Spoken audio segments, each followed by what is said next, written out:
Corla, I'm thinking about the many people in my constituency that have come to me on the issue of affordable housing, and I'm thinking of them looking in at this debate this afternoon. And they can see opposition spokesperson after opposition spokesperson coming in here in their little Facebook-sized slots so they can get a video, angrier and angrier than each other, gesticulating one after another at the minister, giving him 50 seconds to answer 5 questions and 11 seconds to answer two questions and 30 seconds to answer 4 questions, and not wanting the answers.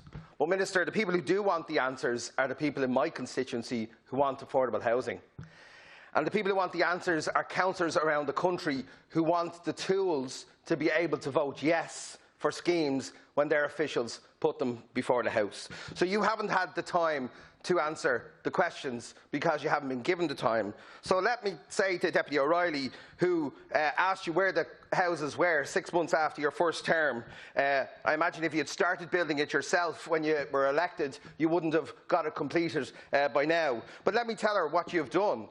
Because the single-stage approval process for councils up to €6 million gives every council in this country permission to start building on sites. Fingal County Council have confirmed that they have 5 sites already that they're preparing for in Deputy O'Reilly and your own constituency. And I know that in Dublin City Council there are sites being prepared in my own area in Ballymun. But equally, the affordable element is key here. So we've published an affordable housing bill which has 3 components: the public housing on public land and affordable housing, the shared equity scheme, and the cost rental scheme. 3 answers, 3 tools, 3 ways to deliver mixed tenure and mixed income developments. 3 reasons for every councillor in the country to vote yes for sites that come before them. So I'd say to the opposition, yes, it's important to highlight the problem, but this government is about delivering housing.